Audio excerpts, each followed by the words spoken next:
take my copy.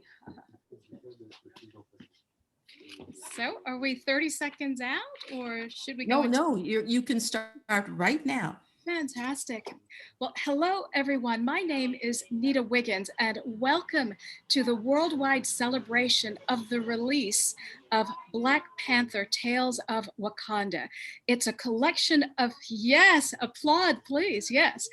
It's a collection of short stories edited by Jesse J. Holland. And my name is Nita Wiggins, and I'm your moderator from Paris, France. I'm today inside of the Red Wheelbarrow Bookshop. The book arrived here a week ago. We have books for sale here. So if you are in the Paris area, come on in. Now, this is a global enterprise today. We have 3 contributors to this anthology, and they are in different places around the world. So thank you for being a part of this. I hope you enjoy the next 90 minutes. Let me first thank Penelope Fletcher. She is the owner-manager of the Red Wheelbarrow Bookshop, and we are in her lovely store for the occasion. I also want to thank a business that stepped up and is very supportive of what we're doing. So thank you to Champagne Mary Cesar, and come on in. This is Chloe Cabilla. We have a gift presented by Champagne Mary Cesar. We will pop this later in the day to celebrate this worldwide discussion about Black Panther, Tales of Wakanda. Thank you for showing us that, Chloe. All right, so who are the guests? We have 3 contributors who are going to participate in today's discussion, and we've called this the Women of Wakanda, because this is Mother's Day weekend in 45 countries. Now, among those countries, not only the United States and Australia and Canada, but also African countries such as Benin, Zimbabwe, Kenya, Ghana. And so to mothers who have decided to spend part of Mother's Day weekend with us, welcome. Okay, it is time to find out who our guests are today and what they want to share about their contribution to this anthology. Let me walk you through our guests. I will introduce each one separately, and then I will ask her from where she is joining us and why. So I'll start with Kyoko M. She is a best-selling author in urban fantasy with the Black Parade series and in science fiction with the Of Cinder and Bones series. She has been a moderator and a panelist at conventions such as Dragon Con, Geek Girl Con, and the State of Black Science Fiction. In her English Lit studies at the University of Georgia, she concentrated on Greek mythology and Christian mythology. There's much more to say, but let's hear her voice. So hello, Kyoko M. Welcome, and tell everybody from where you are joining us and why are you there? Hi, good morning, everyone. Thank you so much for joining us. And thank you, Nita, and everyone else for having us today. I am joining you guys from Decatur, Georgia, which is a city that's in East Atlanta, of course, the state of Georgia in the United States. I actually am from Atlanta. I was born here at Crawford Long. It's, of course, changed names since when I was a little kid. And my family is based here on my mother's side. So I have always lived here, lived around the city, and I happen to love here and want to stay just because I was born and raised here, but also because this is really an excellent hub for creative minds, specifically people of color, is why I continue to live in Atlanta. And as far as I know, unless somebody gives me a job offer elsewhere, I intend to stay here as well throughout the rest of my career. But it's mostly because, like I said, the creative scene in Atlanta is exceptional, and it's opened up so many doors for me in terms of my career and getting to work with other Black authors, other Black creators in general. Great, thank you. Let me move on now to Linda D Addison. And I will tell you that she can tell us all how to recognize a demon has become your friend. Well, that is her award-winning collection. She is the first African-American recipient of the Horror Writers Association Bram Stoker Award, and she has received her 5th Bram Stoker Award this year for The Place of Broken Things, written with Alessandro Manzetti. Thank you for the visual aid. Linda has received the Horror Writers Association Lifetime Achievement Award. There's so much more to say, but let me add this. Her education. She has a BS in mathematics from Carnegie Mellon University. Concluding, Linda's work is published in the award-winning anthology Dark Matter, a century of speculative fiction from the African diaspora. Welcome, Linda. From where are you joining us and why? Hi, I'm so delighted to be here. Thank you. I'm in Tucson, Arizona, USA, strangely enough. I grew up in Philly. I was in New York forever, and then moved here after visiting my cousins because why? The winters are the best winters ever. Oh, yes. 70 degrees and blue sky. 2, I could quit my day job and write full time, winning. I'm just saying. So that's why I'm here. And Okay. I plan on being here for, ever. Thank you, Linda. Okay. Our guests are well acquainted with each other and each other's work. Our third guest, Sheree Renée Thomas, is a writer, editor, and publisher. She edited 2 volumes of the Dark Matter series, which is a World Fantasy Award-winning series. Applause all around. These are fantastic achievements. Now, to understand the magnitude of Dark Matter, it was the first to introduce the work of W.E.B. Du Bois as science fiction. Cherie was the first Black person to be honored with the World Fantasy Award since its beginning in 1975. She has a remarkable body of work. Cherie, you're in Memphis. We just talked about that a little bit. Tell the rest of the audience why you are in Memphis, and hello. Hello, everyone. Hi, I'm greeting you from Memphis, Tennessee, a few blocks from Beale Street, the National Civil Rights Museum, and the Mississippi Delta, or the Mississippi River. I was born here, raised here. Most of my childhood was here. Even though, like Linda, I spent forever in New York City. I wanted to be back home where my mother is here in Memphis and my siblings. And even though I liked New York a lot, I'm a river person and I love the Hudson River and the East River. I wanted to be back home to the river I know. So that's why I'm in Memphis. It's a beautiful city. And I will give the audience just a sneak piece of information. T'Challa visits the Delta. So Cherie can tell us a little bit about that. So welcome everybody to the conversation. Thank you for including me in what you've been doing. So let me mention that we will go for 90 minutes. At about the halfway point, I will start bringing in questions from the audience. And at any point that there's a question on the floor and you want to respond, if it's not asked of you directly, jump in anyway. We are waiting to hear what you would like to share. So let's go. Here we are. It is my observation that we know who we are as teenagers, and not the job title or not the career that we want, but we know the human aspects, our particular traits. And I found that also in Linda's work in Black Panther, Tales of Wakanda. And so maybe we'll start with Linda. Tell people, explain about Dira in your story. And the fact that at age 14, she knows what her aspiration is, and you write about mentorship that helps her get there. Why is mentorship what you write about in Black Panther, Tales of Wakanda? Thank you. That's a great question. It really goes straight to my soul. I mean, I was a very shy kid growing up until I got to college. And so I read everything. I knew I wanted to be a writer, but it just seemed like an impossible thing professionally because I grew up with, you know, 8 brothers and sisters and not a lot of money. So it seemed like being an artist was hard to perceive. But my whole life has been supported by other people mentoring me. And so I just always want to keep that cycle going.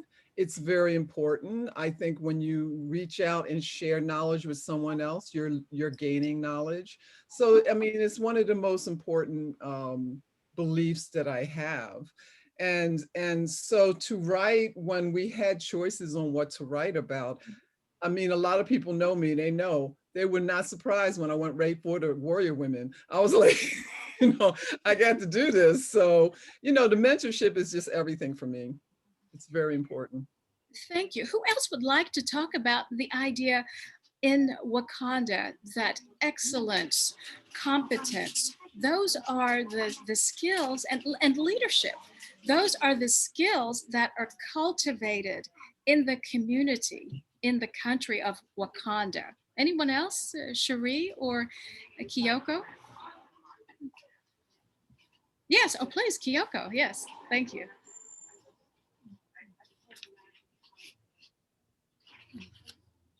Okay, I do unmute yourself, please. Okay, sorry, it was having a little bit of an issue. It kept bouncing up and mute and unmute. I was gonna say, I fully agree with Linda in terms of I've always had intelligent, nurturing, powerful, wonderful Black women in my life, being raised by my mother, being raised by my aunts, my cousins. I've always had that influence. So it was very natural to me to want to write about that. In Okoye and in the characters that are in the story that I wrote, which is Ukubamba. And so I agree with her because mentorship is so important, especially if you have another woman who's in your life who's able to nurture those really strong points of your personality and even helping you with your career or anything like that as you grow up. And so I've been fortunate enough to, like I said, from family. I also was fortunate enough to have stumbled into the path of Ilana Andrews, who is a New York Times and USA Today bestseller author. She writes the Kate Daniels and the Innkeeper series. And she and I had a brief conversation on Twitter. She went and looked me up and then read my book and then called me that weekend and was like, I want to talk about your book. And I was like, it felt like the Twilight Zone because she's literally my favorite female author I've ever read. Her Kate Daniels series is outstanding. So if anyone ever wants some really good urban fantasy, that's hers. But again, I wanted to mention that specifically because I think as authors and as professional women, we have an obligation to reach out to each other, but also reach out to newer writers who are coming up and trying to learn how to get into the game. And so I agree. I think mentorship is incredibly important. In this community and in any community. And it is the Wakanda way. So bravo for that. So I have read the stories written by each of you, and I read Jesse Holland's short story as well. And what I come away with is that in Wakanda, there is such a loving interaction of people. And there is power in taking those positive attributes into the future. But let me talk about this. So Wakanda, it's an African country, as we all know, that has never been colonized. So let me ask you, which of these words to describe the traits of people in Wakanda are the result of never being colonized? When we think of the word such as honor, self-determination, and I mentioned competence and excellence earlier. But also let's think about meritocracy. And I choose the word meritocracy instead of inclusion. And for a lot of people today, inclusion is the word, but maybe in Wakanda, meritocracy is the word. So authors, and maybe if Cherie would like to start with this question, what about those traits of people in Wakanda? Do those possibly come from the fact that this is a fictional country that has never been colonized?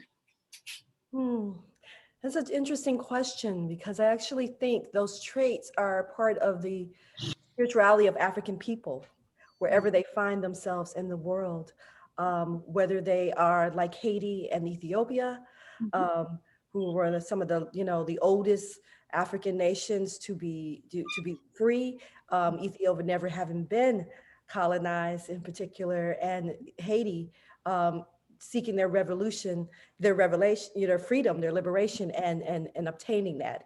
Of course, a great sacrifice to, unfortunately, to France, and, which I think they're still paying for it. But this is a trait that I think is all over the diaspora, and particularly in Africa as well, even with all of our challenges. So I don't know if it's so much about them being uncolonized, because I see that resilience that is that's demanded of you when you are in a society that does not actually operate on a meritocracy. It doesn't actually work that way. So you have to really believe in yourself, have resilience, perseverance, be able to see, with an inner eye, what your actual talents are as a people, even when society tells you you have none, or when they treat you as a tool that is to be used for someone else's gain and not your own.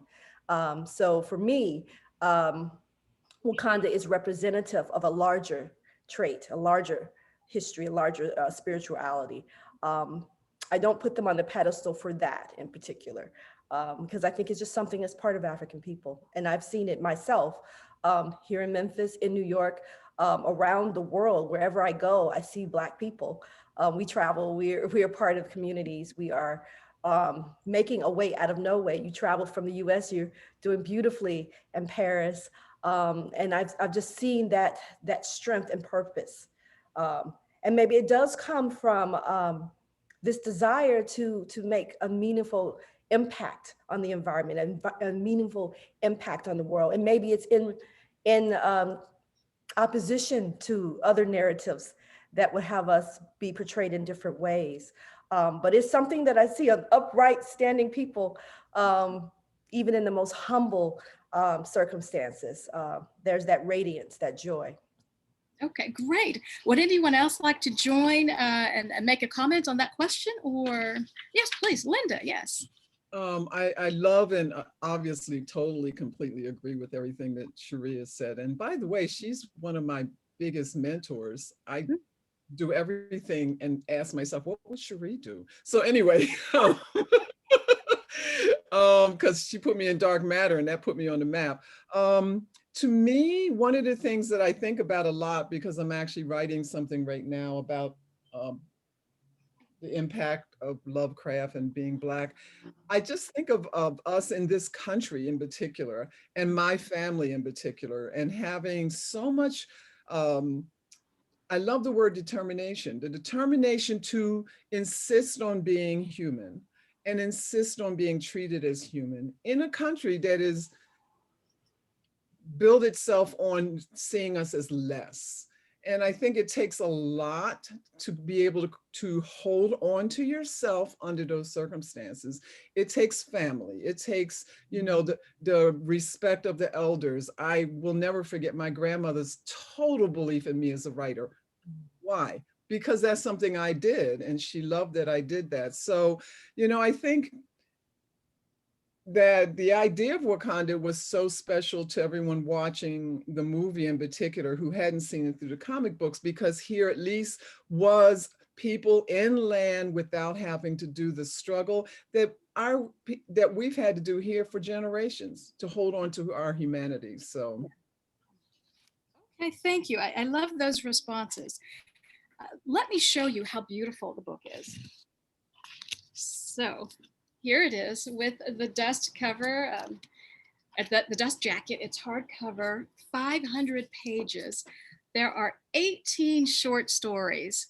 And so obviously I am a fan of this production.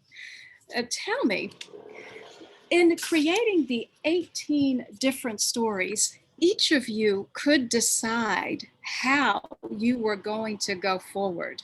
Kyoko, do you want to share what your thought process was in creating the short story that you contributed to the book. Certainly. So I was referred to this particular anthology and this opportunity through Glenn Paris. Glenn Paris is a rheumatologist and a phenomenal author as well. And so he referred me to Jesse, and Jesse sent me the opportunity to kind of describe what they were looking for. So I actually had a few parameters to work inside of, because I was brought in a little bit towards the end of the process when they had picked probably most of the main stories.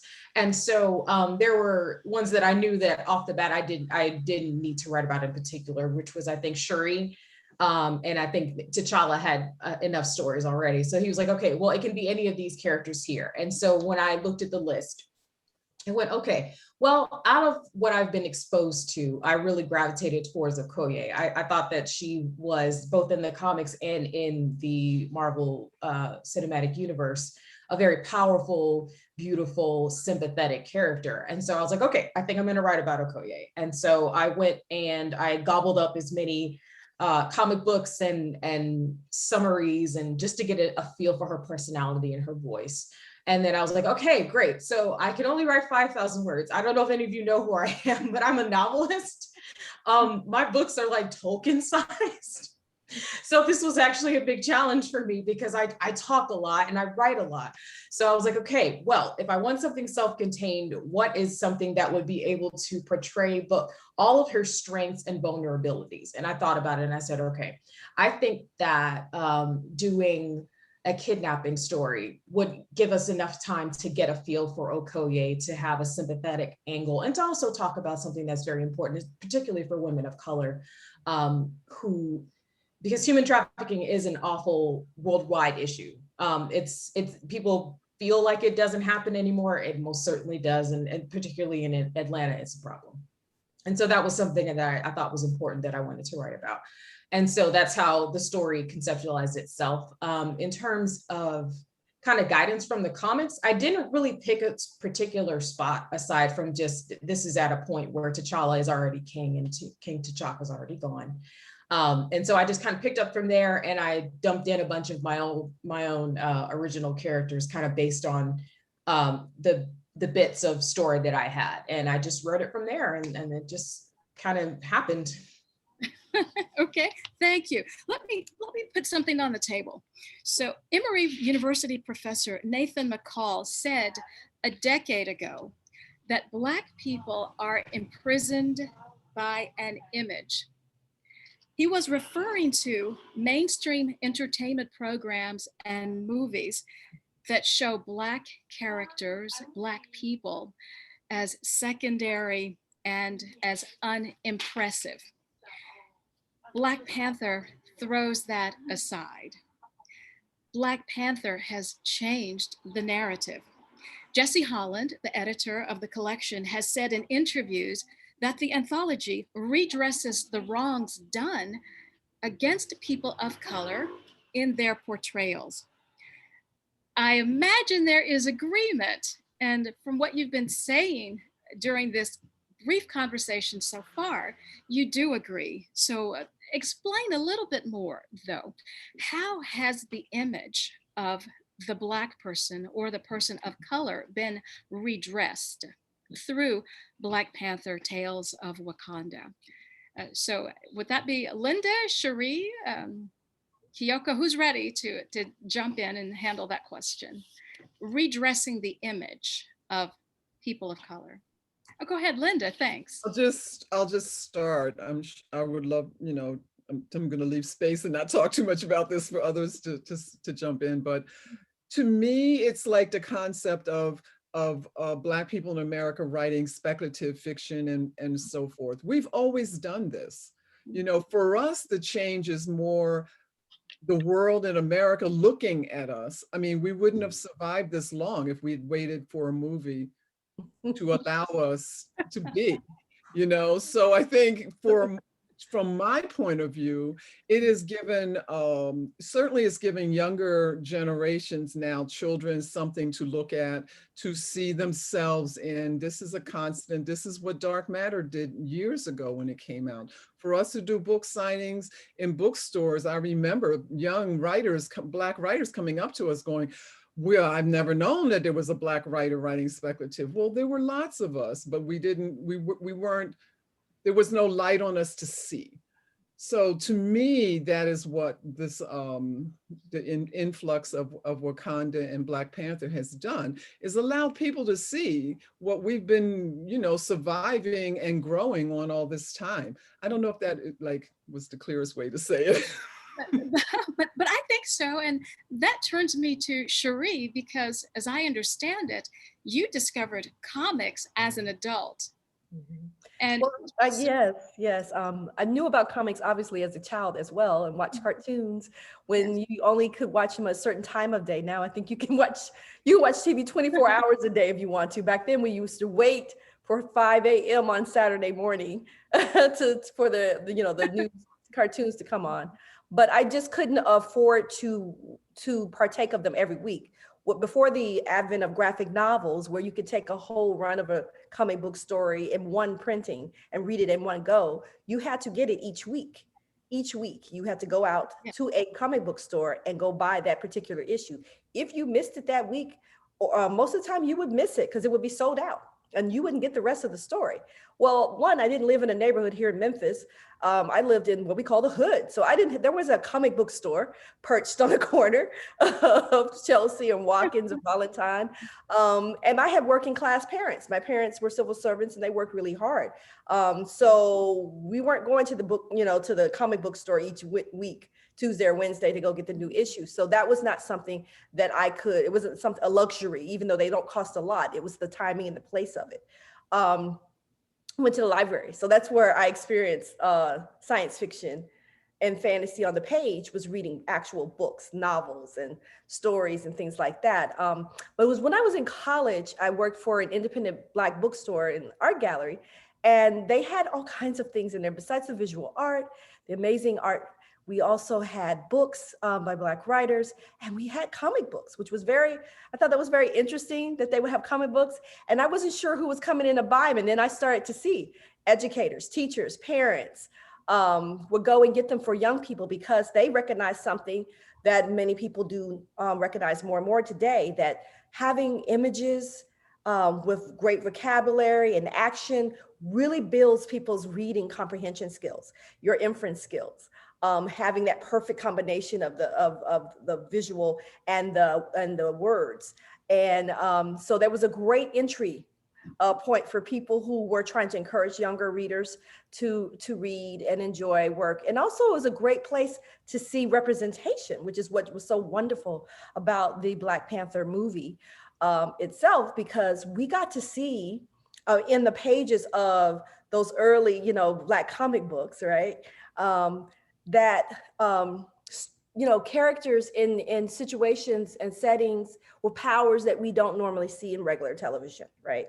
In the normal media. And the thing that was so wonderful about watching the Black Panther on the big screen with so many people is to see the intergenerational characters, and you had young people, you had middle-aged people, you had elders, you had so many different images of women. They weren't just all, the doting, worried mom, or they weren't all just this compliant, girlfriend. There was a range of power and interests and ambitions that were separate from the male characters in some instances, which is amazing representation. Yeah.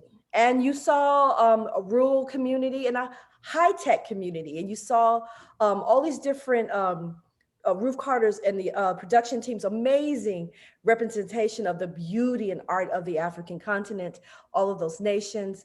You can see it in the fabric. You can see today, I love prints. So that movie was like a print heaven for me, just looking in the background. So, and you can see representation of all these different nations and people. So that was my, my whole being able to sit there and experience comics came as a college student, because I had my own money at that point, and then I could just get them out of the bookstore that I worked at and read them. But I knew what I was missing. I just couldn't partake of it earlier. And now, my goodness, it is just an explosion of content from people from all over the world are being represented in independent comics, and in some of the, the big DC Marvel comics as well. So that's very exciting to see. Let's put a definition out there for people who enjoy Black Panther and this type of work. So the term Afrofuturism, who'd like to jump in and explain it? Because the people who have not yet discovered Black Panther, they don't know that they could possibly fall in love with Afrofuturism. So who wants to put a nice, clear, concise definition out there? I don't know if it's time to go back to Kyoko, or who would prefer that question. What is Afrofuturism? And I've read that the literature in Afrofuturism asks, what if? Am I accurate in that? Okay, go ahead, Kyoko, please. I would say, at least in the definitions that I've seen, Afrofuturism is portraying science fiction, the future, different aspects of speculative fiction through the lens specifically of African cultures or African American culture. So without having to do the Western comparison in terms of how the society is arranged, how the future is arranged.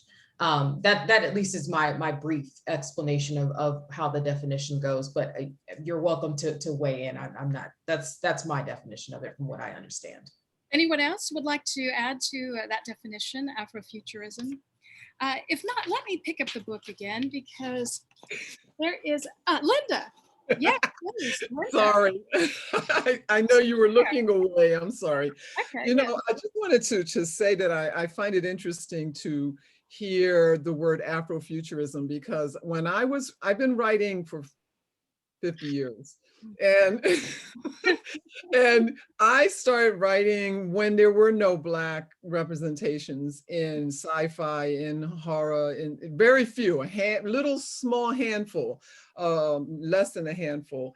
And still I wrote myself into the future. I wrote myself into the places that I didn't see myself. So as far, someone's just mentioning Sam Delaney. Yes, there was a handful of people who were there. But to me, then when I saw the word Afrofuturism, rise into the ether, I was like, oh, okay. All right, then I guess being Black and writing myself into these weird, what I call speculative areas, means maybe I'm an Afrofuturist. I think that, that's part of it for me, the meaning of that word. You were ahead of the trend, and we could say that Linda Addison has been ahead of the trend in many things. But then as I look at the screen, all three of our panelists have been doing that. You've been moving the marker for decades now. Let me turn on. Yes, go ahead. To add, I mean, I've been working in this field ever since the term was coined by Mark Derry, and when it was expanded and upon by Alondra Nelson, and now when it's being re-examined and expanded even further, more globally, with Ronaldo Anderson and others around the world. And for me, it's very interesting seeing it have a renaissance, having it re-emerge again from the early 90s. It's an umbrella term for Black creative work, which Black characters and Black points of view are centered. Whether it's fantasy, which is where the world that you created has its own magic and its own order and system, and whether it's science fiction, which the story is science is so important to the storytelling that if you took the science out, you wouldn't have a story at all. And if it's all those things in between, right? So it's a creative lens, and we mostly recognize it in music. We've seen it, with Sun Ra, who's very overt about, his taking on this other persona. We've seen it with Nona Hendrix and Early LaBelle, Grace Jones, George Clinton, Parliament, Alice Coltrane. We can go on and expand it, in terms of what it is in music. It's in visual art, it is in architecture, and it is most definitely on the page. So it's a big umbrella world term, and people right now are exploring it. People who might have looked down on it, I might say, in the past, who weren't that interested in it, before are now seeing it as a place of discovery, but also a place where they can have a lot of professional recognition. Our first MacArthur Fellowship Genius Awards were from Black women science fiction writers. The Arthur C. Clarke Award came from an African science fiction writer. That would have been unheard of years ago when people were, only aware of a few African writers writing speculative fiction, intentionally writing it. So it's a new day. Yeah. Let's stay with Cherie for just a moment. In your short story in this anthology, T'Challa is an adult and he's going through a period of testing. And the way that you write your story, you emphasize that he is intelligent and resourceful and committed to his community. So I wonder, with that story, are you teaching to today's people what traits they need to be important in the future? Was that the focus, or explain? I guess for me, it is not a revelation that Black people are excellent. I guess that's the thing that's kind of, that's the basic level of which I operate from. I mean, I think about it. I have one grandparent who's still alive. He is 95. My grandparents and my great grandmother, who lived to be 105, sharecroppers from North Mississippi, Fayette County, Tennessee. Right? They come from the people where Fannie Lou Hamer in Ruleville, Mississippi, who said, "I'm sick and tired of being sick and tired," who actually helped introduce gospel music to the civil rights movement in the States. The ideal of being Black and excellent is not new. So I don't feel like I need to teach people that Black people can be great and excellent, because as Linda and others have said earlier today, if we weren't, we wouldn't even be here today. There are so many people who are extinct. Their languages are gone. They are not here, not because they weren't excellent, but they didn't have the ability to survive what was thrown at them. We have, and our culture goes around the world. Just stay where we are. It gets picked up and innovated by other people who recognize the brilliance in that. When you know that, music, science, everything else is touched by our brilliance, you don't need, I don't have to have a lecture to prove that Black people are about that life. We're about that life. So what I was doing in Heart of the Panther was really talking about the fact that no matter how respectable you are, and no matter how much of a birthright as a king or a royal you have, and how much responsibility you're supposed to have, you still got to have heart. You still have to have passion about what it is that you're doing, because excellence without heart, excellence without spirit means nothing. Excellence without character and morality is a dangerous thing. It's a weapon. And so it is possible to have all the advantages in a society and to be the kingmaker, right? But if you don't have vision and you don't have humility and you don't have someone pulling your coattail and you're not able to be surprised and to learn more, then you're going to be a terrible leader. So I guess that's what I was trying to show with Heart of a Panther, that T'Challa was born with a silver spoon in his mouth. He's Ivy League educated, comes from a royal family, he's the top of the line in his community. He has things that he still needs to learn. There are things that he still needs to go through. Everything is not going to be just golden for him, and nor for the Wakandan people as well. There are challenges he has to face. And what it's any person, whether they're humble born or born from the tower, you have to have heart. Right. Yes, excellent is not new. Yes, of course.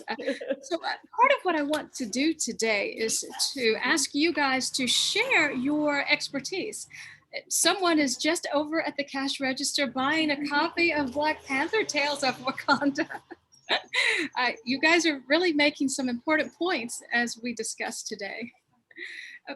But what I wanted to do was to also ask about the writing process, because probably anytime you speak, there are writers in the audience who want to learn from you. And in order to do that, let me first read the dedication in the book. because some authors say, write the dedication first. I don't know if you feel that way, but you can address that in a moment. But this dedication is quite moving. So, Black Panther, Tales of Wakanda, edited by Jesse Holland. Here is the dedication. This work is lovingly dedicated to our forever king, Chadwick Boseman. Long may he reign.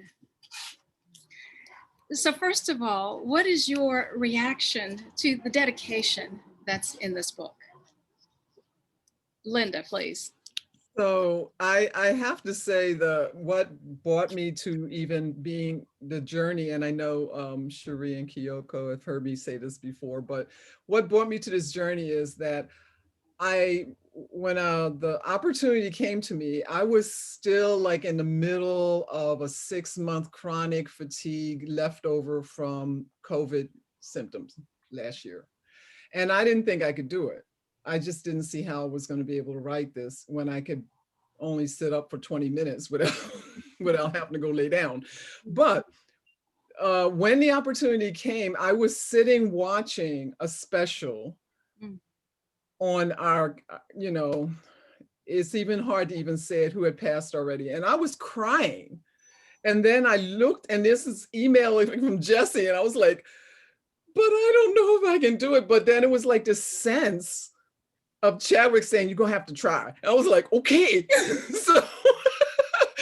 So that was like my surrendering to the possibility. And I think whenever you want to create something that's new, and that's what being a creator is, you're creating something that hasn't been done, that's in you, you have to just go at it with, I'm just going to try. I'm just going to do it. So I sat down and I had a week to write the story. And then I would sit up for 20 minutes and write, and then I go lay down for 2 hours. But I also have a great belief in a lot of my creativity comes from my subconscious. So I always had a pad of paper with me on the bed, and I'd wake up or come to with the next scene in my mind, and I'd write it down. I'd go sit and write. So for me, it's the great rush from beginning to end when an idea hits me. Sometimes I don't even give characters names. I just want to get the story down, and a lot of making it ready to be read by other people, it comes in the rewrite. So I think if you're creating something, it's very important for me to not try to do it perfectly the first time, but to lay it down, the foundation for it, and then be willing, like a samurai warrior, to go back and move and take stuff out and put stuff in to make it ready to be communicated to someone who hasn't read it or seen it or worn it, whatever it is that you're creating. Okay, great. Kyoko, what is your reaction to the dedication in the book? And do you agree that writing the dedication first is a strategy for writers? And any other thoughts you'd like to add on this particular question? So, like a lot of different people, I think I was actually on Twitter when they announced that Chadwick had passed away. And like she said, even saying his name out loud, that's how important Black Panther was to me, just because I was a nerd. So I did grow up reading comic books. And so when the Black Panther movie hit, it was everything I ever dreamed of, because it was like, yay, people can see that Black people love sci-fi and all these nerdy things that I've always known my whole life. And so seeing him pass and then getting that story afterward of what he was struggling with, but he didn't want us to know because it was so important to him to be an actor and portray that character and all of his long line of wonderful, wonderful works. I was crying for weeks. I was devastated. And so for him to have written that very simple, very beautiful dedication really touched me deeply, because that was, and he even mentioned that in some of the communications of like, we really want to get this out so that people know that it's dedicated to him, because he was such a huge part of exposing a lot of people to the character and to Marvel Comics, to the Black sci-fi scene, all of those different things. For me personally, I don't always dedicate my books. Sometimes I do, sometimes I don't. And so I guess it depends on what the work itself is. So for example, my first series is an urban fantasy series about Jordan Amador, who's an Afro-Latino woman. And like I dedicated some of those, like the second book is called She Who Fights Monsters. And I dedicated that to my mother because my mother is the person who taught me how to fight. Honestly, she's an intelligent, sympathetic, wonderful person. And I would not be who I am without her. But I think that series was a lot more deeply personal to me. The things that I addressed in it, the things I wanted to talk about, that's why I felt very strongly about how it would be dedicated and which books would be dedicated to different people. And then I'm currently writing a science fiction series, which is all of the nerdy stuff I've always wanted to do that I was too scared to do before. And I like worked up the courage to get them. And so there is like, I think only maybe 2 dedications out of that whole particular series, just because the content of what's being written about, I didn't feel had the same weight for like the first series that I wrote. So I guess it comes down to who you are as a person, if you want to write the dedication first, based on the content of what's in the book itself, if that makes sense. And then I guess to talk about writing process, my ideas are interesting. Some of them come to me. I've had a couple come to me in a dream. I've had a couple where I watched something and was like, oh man, I really like to take the concepts here and twist them up and talk about them. And so in terms of like my process, so all right, get an idea. I go, okay, I'll open a document that I keep that's literally just full of story ideas. And so I write everything that I can think about at the time that I'm sitting there and the idea. And I close the document and I sit on it for usually a day or 2 days. I come back, read it and go, okay, does that actually make sense or is this complete nonsense? After I read it that second time after sitting on it, I go, okay, well, either it's good enough that I can start it now or it's something that needs to go on the shelf. And then from there, that's when I decide, all right, well, if this is good enough, it's going to become a draft. And then I start from there. So if that answered the question, hopefully. Very detailed. Good. Thank you. So, Cherie, what are your thoughts about the dedication of this anthology to Chadwick Boseman? And do you write your dedication at the start of your writing process? And what else would you like to say about the creative process that you use? I thought it was a very thoughtful dedication that Jesse created because Chadwick was such a big part of the project. I know that when a lot of us were writing our stories and we're writing, the ones who were writing about T'Challa and his different ages and things, there was no one else in mind but Chadwick. Chad was the only one that we envisioned being the Black Panther, which is so odd since this comic has been around since 1966. So, but he, you know, with one performance, he made it iconic. And so I think that was a very fitting dedication. Me personally, I don't write dedications first. I create the work, I create the art. And out of the art comes perhaps the dedication. I don't dedicate all of my books to anyone or in particular. What I do is I sometimes have quotes that I might find. For example, like my short story collection that came out last year, 9 Bar Blues, Stories from an Ancient Future. There are 16 stories in it, right? Science fiction, fantasy, horror, and the stuff I can't define, right? The through line in between it is music. But when I was working on those stories, some of them were written, 2011 and then on up, right? I realized, oh, there are certain ways that there's a certain way I'm thinking about this music. And so I found quotes from the musicians whose music I listened to, which is part of my creative process for fiction, at least. That was the soundtrack of the writing, right? Yes. So there are periods when I'm in the creation mode, and I'm in the groove mode. I have music, right? And I can do a whole playlist for stories or what have you.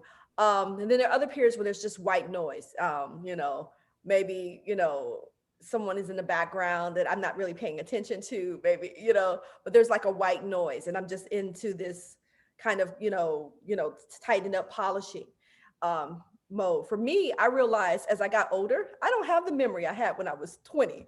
When when my Sarahs knew that I loved reading and writing, and for my birthday, they bought me Tina McElroy Ansah's book, Baby of the Family, about the child who's born with the caul and has the special sight and everything. I could remember, like, I could have an ideal, walk down the street, have a whole first paragraph in my head written out, come back into my dorm room, write that in my little journal, and be ready to go, right? I can't do that anymore. I've got to write it down and sometimes put a date on it, put the context of which I came up with the ideal in case I can't remember it again when I come back to it. So don't take it for granted. Sometimes I record things in my phone on the voice memo, if I'm out and about and I don't have my notebook with me, because I'm still a Luddite, I still write things out. But I need the tactile experience. I read a lot, I look at art, I love art documentaries, I love visual images, and I love what we say, ear hustling. I love listening to actual conversations that real people have in public. They are the funniest things sometimes, and so great ideals and composite characters and things can come from, just observing and watching the world. Writers are pretty observant and nosy, as my elders would say. So we're always watching and listening. That's a part of the process.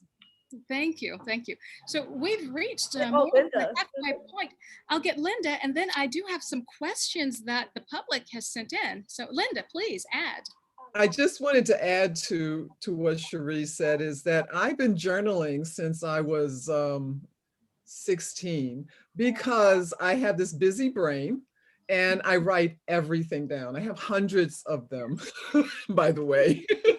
And these are where I go to get ideas for my collections, my poetry, the stories, everything is there, every little bit, conversation, misread streets, advertising, everything. So I really always push, write down everything all the time, because the greatest idea can slip away. No big deal, because it'll come back, but why not just write down a couple of words and then you can go back to it and build later when you're ready to do that kind of process. Okay, good. Thank you. I've looked over some questions, and one of them I thought was really something for you to chew on, the three of you. So this question comes from Gloria J. Brown Marshall. She is an author as well. And she does ask, how do women of Wakanda rise to power? And what are their religious beliefs? So I find that a very provocative question. Who wants to try that one? How do the women of Wakanda rise to power? Well, I'll just say in my story, Heart of a Panther, the women are very important to the story. Adisa is the elder who is over all of the heart-shaped herbs. And she's the one that tells T'Challa that they're dying. And she's done all the things that she goes to do. She's done all the spiritual work and all the scientific work, and it's not working. She has a theory on why they are struggling, because, if you don't have the heart-shaped herb, the secession is in question in terms of their tradition in Wakanda.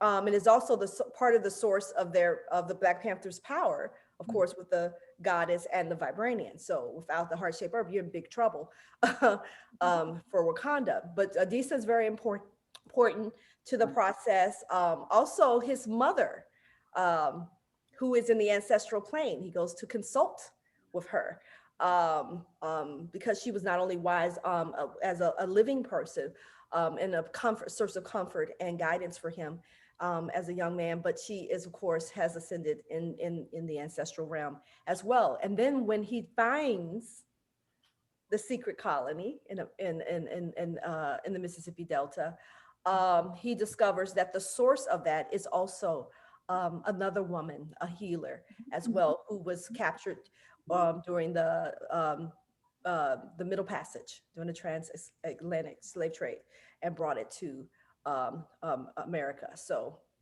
women are very, very important in terms of their wisdom and power and guidance and sacrifice and strength. Okay, of course. Anyone else want to add to that, how the women rise to power, or what about their religious beliefs? Now, in Jesse Holland's essay, which is called Faith, we do get a glimpse into the religion of T'Challa. But anybody else, do you want to talk about the religious beliefs? No? Okay. How about turning to this question? In your opinion, and any of you can take this question, Meg from Paris asks, what is the enduring legacy of Wakanda and Black Panther? Or what would you think the enduring legacy would be? Who would like to take that one? I can kind of just get us started. Yes, I think that what's so wonderful about Wakanda and what made people gravitate towards it after the film came out was, like I had mentioned earlier, not having that Western comparison. As someone who's an American, we were grown in a culture where we're taught to compare everything to a Western set of mind. So whether it was European or whether it was American, anything that was outside of that was portrayed as strange.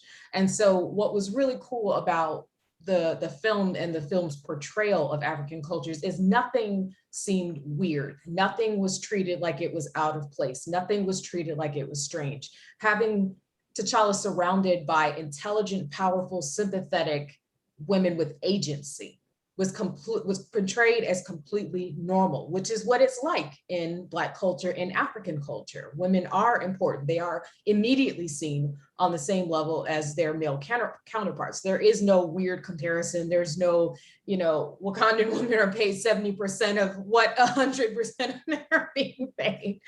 So it comes down to all of those factors that Wakanda's legacy is going to be remembered for is all of that excellence that's been here this entire time was portrayed in such a way that this is not the exception. This is the norm.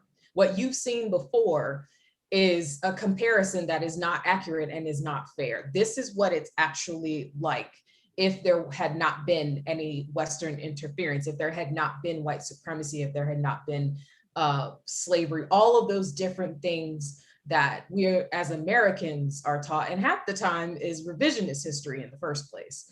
That I think is what Wakanda will be remembered for, both from the film and from the comics, is that all of these things that seem strange to other cultures are completely normal here and should be considered in works that are written later on. And it's something that's understood, I think, exclusively by people of color and by Black people, because like I said, all this is common knowledge to us, but it was a stage for the rest of the world to kind of get caught up if they had not seen that before. So that's my thoughts. Does anyone else want to add to that? I think Kyoko really put the lid on it. So I'll move on to a question that is related. So there is currently Raoul Peck's documentary series called Exterminate the Brutes. And you might know that Raoul Peck is the director of I Am Not Your Negro, which is a documentary that focused on James Baldwin. And again, it is truth-telling. It's the truth that is already known, but there seems to be, it's in fashion now, and mainstream outlets are showing the facts that we have known are the facts. So who would like to talk about the way that works of art, whether a book, a documentary, a factual reporting, can actually teach to the wider world what is the truth that has not been taught to the wider world? Who would like to take that question? I think it's Linda. Yes. No, Cherie started talking first. She go ahead and talk, then I might add something. I was gonna tap out and just say that I deeply, deeply admire and respect Raoul Peck. He's just a dedicated, brilliant storyteller. Right. And he has such a shrewd eye. I definitely saw I'm Not Your Negro. I thought he did amazing work with that. I came away feeling so full when I watched it. I have to confess that I have not watched Exterminate the Brutes, and it's not because I can't.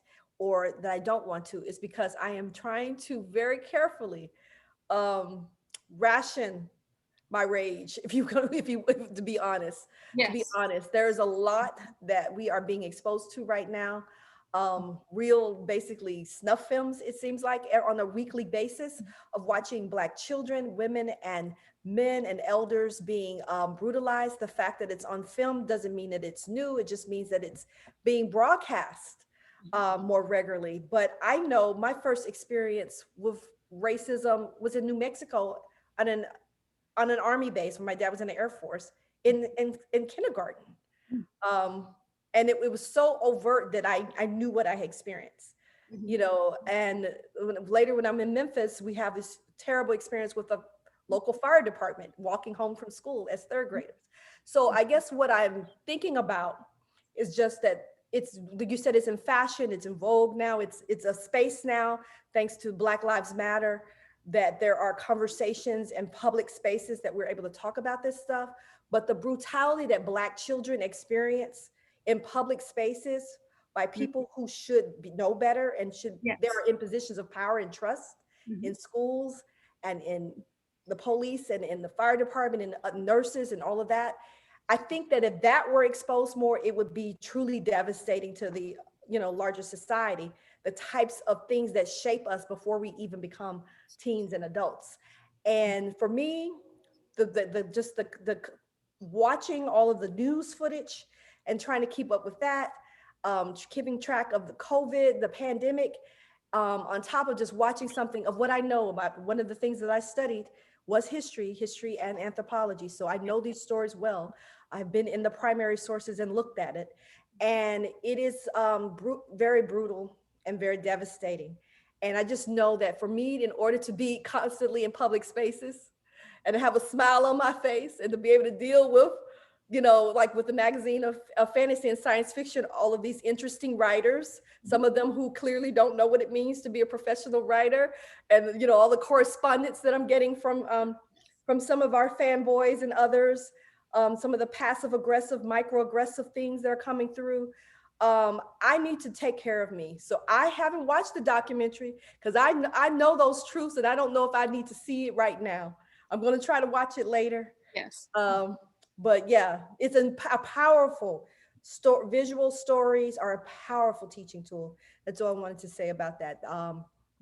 They can take you from 0 to 100 like that. Yes, thank you, Cherie. Yeah, you are right. We have lived a lot of what is now being put on screens and published to a wider public. Linda, were you going to add to the idea, whether or not you've seen the Exterminate the Brutes documentary or either other projects similar? What do you think and feel about the time we are in, that we as storytellers can use our truths to impact in a way that's better for people who follow us? I have to say, I totally agree with what Cherie's saying. I am very careful about how much I watch these things because you know what? Being Black in America, I got it. And I'm trying to stay in the human zone as much as possible. This has been my battle from the day I walked out the door and was writing weird stuff. And people were like, why are you writing that? Back in the day, why aren't you writing about Black?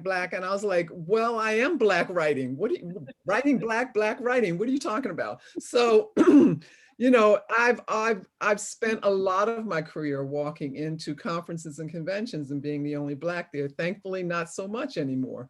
And Cherie's Dark Matter was a big turning point for that. But for that, years. So trying to stay in the human zone. Even if other people don't want to see me as human, not my problem. But I also learned when I was 3 or 4 that I was going to be treated less than human. And that was devastating for a 3 or 4-year-old girl. So what I feel is I'm very grateful for these things showing up, for things on TV, for movies, because you know what it's doing? It's wiping out the denial this country has been living in. Okay, you know, land of the free and the brave.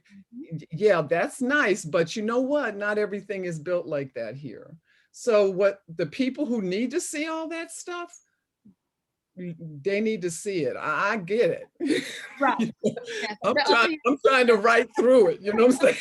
So we could sing the song is what you're telling us, I think, Linda. yeah, I'm happy that it's out there. It needs to wake people up, but you know who doesn't need to be woke up? This one right here. Okay, thank you. I did receive a note. Does this mean that the lines will open and the audience will be able to speak? Okay, so I've been told that the audience will be able to ask its questions live in the next, well, it said 5 minutes. So now I would think that just momentarily, the audience will be able to speak and ask you guys questions. I do have another question already sent in by the audience. So your personal motivation, but we know your personal motivation already. And so talk a little bit about what is your favorite part of being included in the Black Panther anthology. Is it going to be some of what you have said? The favorite part about it included is having my stories in there with these amazing writers. Okay. When the page went in, you know, people, I will just say, sometimes writers are narcissistic. They go in, see if their name is spelled right.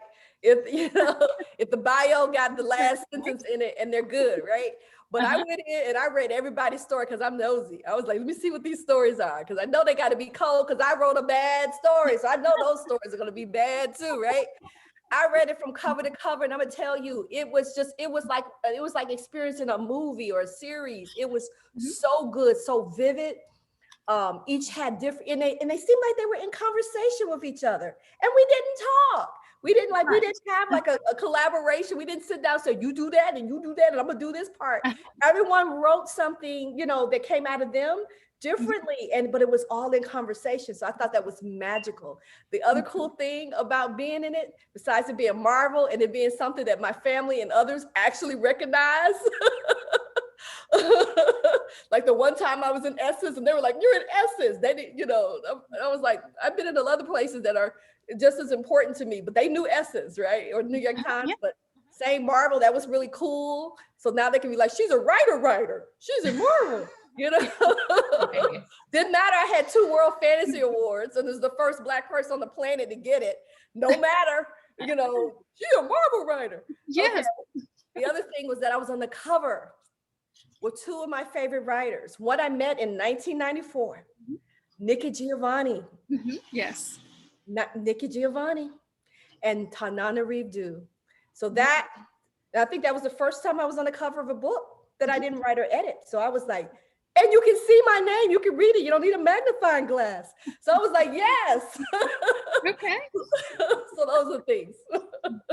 So I can go next. I can piggyback off of that for real. Like, and that was one of the things that was so funny because I had to, basically, we didn't have like a full NDA, but we also were not allowed to talk about it until the official announcement for when the book came out. So of course I'm sitting on this gigantic secret for like months and I can't tell anybody that I'm in it and I want to say stuff, but I can't. And so when I finally was able to post about it after the announcement came out, like Cherie said, it's like, it's not like I have been writing since 2013 and have all these books out and nobody pays attention to me, but I write for Marvel and oh, now my Facebook post has like 500 likes from all these people who never talk to me. So it was really fun because like she said, it's a buzzword and most people watch Marvel movies. And so they, you know, you get that little bump of recognition of like, now you're a real writer because you wrote for Marvel Comics. But like she said, it was really fun for me because I liked, what I like about this anthology in particular is that people were allowed to take risks. As I make fun of myself because I'm a bit of a snob. Like I've been in other like box sets before and I knew what the content was. It's basically trying, you know, especially if you're someone who reads paranormal romance, you kind of know what you're going to get. A lot of them are very predictable and there's not a lot of representation of color in a lot of those genres. So this was the first time, not only was it all people of color, but they weren't like inside the box little stereotypical stories. They weren't boring. They weren't, you know, cookie cutter. Every story in here is completely unique. It has its own voice and it's, you know, portraying these characters in a way that only those authors ever could. And it was really exciting for me to be among those types of people, because those are my favorite kind of writers, the people who are willing to go there and to talk about things that most places are too afraid to do because, oh, I don't want to offend somebody or what have you. These are really vibrant, risk-taking stories. And so that was an absolute honor for me to be included among them. And I'm still in amazement even to this day. Okay, good. Thank you for that. We have another question from the public, and this is from Gloria J. Brown Marshall. And one of her books is called She Took Justice, and it's here at the Red Wheelbarrow Bookstore, by the way. But so Gloria's question is, what is the difference between comics and a graphic novel? I've wanted that explanation as well. So Linda, thank you. Linda has both hands in the air. Explain to us. I'm just like that, Nita. I'm sorry. I'm just crazy like that. So I've like lived on comics also, and I couldn't even afford them when I was growing up. So I'd go sneak in and read them and put them back. And then when I got my own money, I bought like every week. So a comic, most people think of a comic as like a series and you buy it and it's a story, ongoing story with characters or whatever like that. So a graphic novel, there's two things, right? Cherie mentioned that a lot of times what they do is take that series of stories and put all of them into one book, right? So then you get this graphic collection of the comics. Also, you could write, what can be done is you could write like a novel story in a sense, but what it is it's in a comic book format with panels of graphics with bubbles and all that stuff. I have to always tell people there's no pictures in here. This is the picture you make in your head when you read it. Because they think Marvel, they think it's a comic, meaning that there's graphics with bubbles and words and stuff. No, you can do that just fine there. So okay. I don't know if anyone needed to make more clarification on that. No, I think that's good. We have just about 10 minutes left, so stand by, prepare the champagne. We will pop the bottle on the champagne. That's my hope, that we do it before we conclude our 90 minutes. So here is another question from the public. Would you like there to be a sequel to the Black Panther film? I mean, I guess would that be a yes?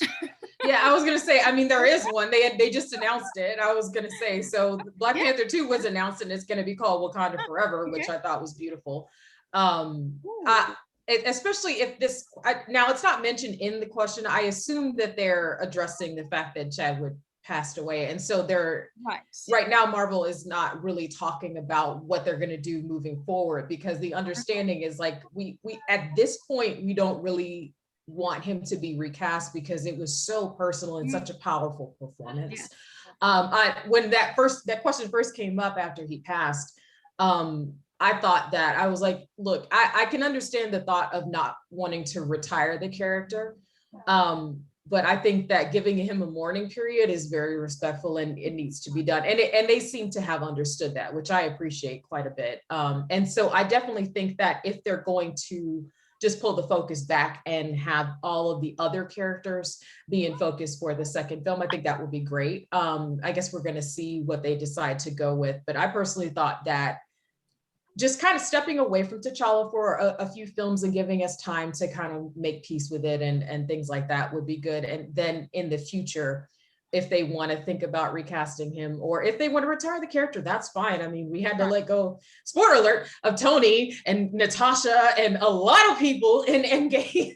So we know that they're willing to, retire a character who is still ongoing in the comics. So there's a lot of directions they can go in, but in terms of revisiting Wakanda, even again, small spoiler, if anybody's watched Falcon and Winter Soldier, getting to see the Dora again was so wonderful. It was the best part of that entire, I mean, not to knock Sam or anybody, but it was such a rush and it was so satisfying when the Dora popped up in the later part of that series. So I am excited for more Black Panther and his entire world.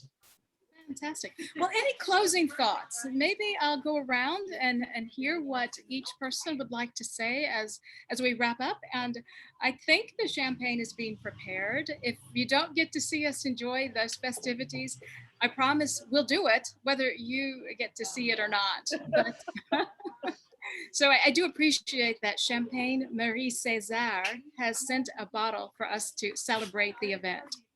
So any closing thoughts? I bet Linda, come on, closing thoughts. Of course. Oh, And Cherie, you're on deck. sadly enough, I'm always ready to talk. I don't know what to say about that problem. But first of all, I just want to thank you, Nita, for the best questions. Oh my goodness, these were wonderful. Thank you so much. And your energy, which just, made me feel very open to be as silly as I wanted to be. So the only closing thing I will say is that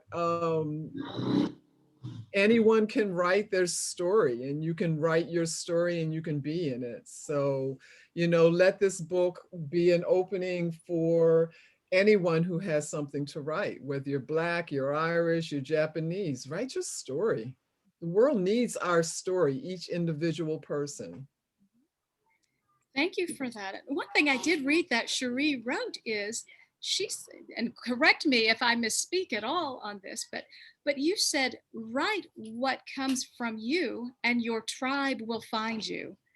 Don't necessarily write to meet someone else's needs or desires. Write for yourself. How close am I in what you said? That was wonderful. Thank you. Thank you. I was thinking about something that the writer Sapphire said a long time ago. She said that she writes through the time when she's marketable and through the times when she's not. She's just writing to tell that story. And you just have to have faith that your readers will discover and find that they need that story too. So. Great. Yes, lovely. Okay. And Kyoko, any closing thoughts, and maybe even something addressed it to the other guests? What are your closing thoughts? I agree definitely with what Cherie says. Never try to write something that you think other people will like. A lot of the times it's going to come out very inauthentic. And like I said, predictable. It can even accidentally be a little bit harmful if you're writing something you don't fully understand because you think you want someone else to like it. You need to write organic material, things that are important to you, things that you're passionate about. I think that in particular, I have experience with that because the first series I wrote is all about the things that are really important to me that I'm passionate about. And then I let myself write this second series of just all the things that I think are interesting and fun and all these different concepts. And I actually didn't want to write it at first because I thought nobody would want to read it because it sounded like a weird concept. And I kind of started putting my feelers out and a bunch of people jumped on it. And I was like, oh, okay, so it's not just me. I didn't just make up this really weird concept that no one wants to read. And it's not even about that. It's not about profit or things like that, but it is something that I thought was exciting and interesting. And I wrote it and people did find it. They found it and they crowded around it and crowded around the other, the debut series that I wrote. So it is very important to not feel like, oh, but my idea is not as cool as this person, or I can't write as good as that person. No, it just needs to come from you, because if what you're telling is something that you really care about, other people are going to be able to sense that and they will enjoy it no matter what the actual story idea itself is. And so I just wanted to say thank you for having me here. And it's been great getting to work with these two incredible women here. Absolutely, yes. And thank you for the participation. And what you were saying there in closing, Kyoko, reminds me of what I do say when I speak to usually school groups here. And I say to these audiences that to each person there, if you don't see somebody who looks like you doing what you want to do, we're waiting for you. And the students and their teachers tell me that that is what they needed to hear, that make your way, whatever that is. If you don't see it, do it. And You three writers, you have been such a presence in what you do, and I appreciate your openness and your answers. So let me go around the table and thank you. So contributors, Linda Addison, Kyoko M, and Sheree Renée Thomas, you were very giving and open, and people can go forward with your comments and maybe kickstart what they are writing today. Thank you for everyone who joined online, whether you were in the United States on the East Coast or on the West Coast, or if you were in Paris, France, as I am. And I have to say, we have about 6 customers in the bookstore now. So we will be able to celebrate the worldwide release of Black Panther Tales of Wakanda. And Penelope Fletcher, thank you for allowing us into the Red Wheelbarrow Bookstore. And there are, yay, yes. There are some copies left of the Black Panther anthology. It's been here about a week and just a few copies remain in this location. So we are standing by to pop the bubbly. So thank you, Champagne Mary Césaire, for sending the bottle to us. And again, thank you for being a part of this day. I appreciate your time and your comments. And I also want to say thank you to Kim Macmillan, who put it all together. So thank you, and that's it. Goodbye from Paris. Ta-da. Thank you. I'm going to unmute for just a sec so that people can say hello.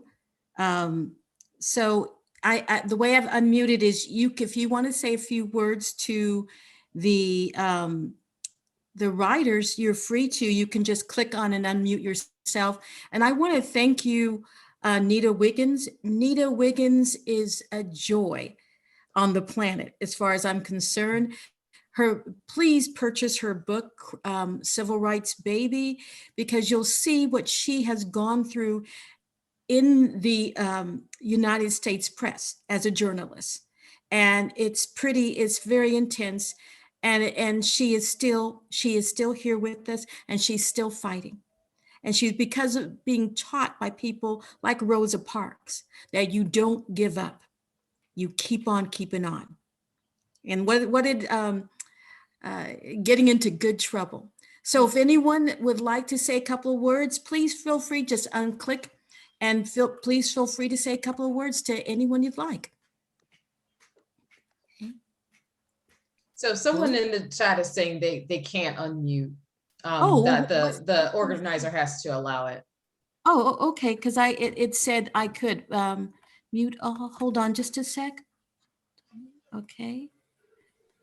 Okay, you can unmute yourself. If that doesn't work. Yay, thank you. Brilliant women. Oh my goodness, thank you. I needed this so much. Thank you. Oh, Thank you for coming. Yes, thank you for absolutely. everybody who showed up. Thank you. yes. Hey, my friend Mary Lou, hi. Hello, I'm gonna put on my camera so you can see me, Cherie. Hi. Oh my goodness. I have to say, many years ago, I took a writer's workshop and I didn't think I was a real writer. And there was this woman that everyone was talking about, and she was doing something called magic realism or science fiction. And I decided to jump in to try to write. And it turned out that it was Cherie, of course, and I actually could write. Yes. And I kind of lost my faith in writing, and I was like, okay, I'm gonna be academic. But I'm listening to all these beautiful stories and what everyone has shared, and it's just so inspirational that you don't hear the story that you want to read, then write it, and your tribe will find you.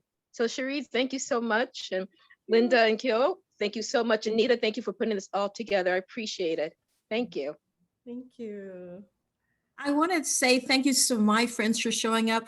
Cherie's known her, Shereen, excuse me, since I guess I was about 12 years old. Thank you for being here. Miriam, we're at UC Merced in the doctoral program. That's it. Yes, thank you. Thank you for being here. These are, and there are a lot of writers on this line. Keep on writing. Don't ever give up. You have a story to tell, and never let anyone say you don't, because you do. So thank Don't you. let those rejections bother you. I had trunks and trunks of them before I got my first acceptance. Trust and believe me. And this is a wonderful time to write and publish. It is a great flowering of opportunity and audiences who are really looking for those stories and to add to their personal collections and just to enjoy them. So absolutely. Mary Lou was always a beautiful writer. I know she's an amazing teacher as well, fabulous mom. And I'm just looking forward. I never lose faith in great storytellers and writers. I just feel like people write in their own time when it's the right time for them. And when the story just bursts through and it can't be resisted anymore, right? It demands your attention. So just, keep going. And this is a great time to be creating original work now. Unless anyone has anything else to say, please do. But if not, we'll say goodbye. And with a lot of gratitude that you're here, and that we are appreciative of your sharing your voice and sharing your precious time with us. Thank you very, very much. Okay. Anyone else? No? So, yeah. Has a cork been popped? You're on mute, Nita. Why aren't you drinking? If I was there and there was champagne, I'd be drinking and listening. Are you kidding me? 2 minutes away. It's about to pop open right now. I was hoping to share that with you. Okay, let's do that. Let's do that. Yes. Wow. Oh, raise a glass if you have one. Yes. Okay. Yes. Okay. I think it's happening. One thing we do say, there was the pop. Yeah. One of the best sounds. In France is that the French don't do anything quickly. Oh, so good. we have to anticipate, and the bottle has just popped open. So, okay. So yes. Okay, great. We are going to enjoy this out in front of the Red Wheelbarrow Bookstore. Well, if you have time, please stay so you can see the front. It is the most absolutely lovely front, and also your Nita, you talked about being right on a particular part of the Paris area. Can you name that again? Yes. Le parc, the Jardin de Luxembourg is right here. Right across the street. And because this is downtown Paris, of course, there is a bicycle here. But the Jardin de Luxembourg, which is a park, is right across the street. And so anyone who is in the Paris area can always come right here to the bookshop, the Red Wheelbarrow Bookstore. Yes, it's lovely. Absolutely lovely. And if there are any books left in the window, I'll show you in the window.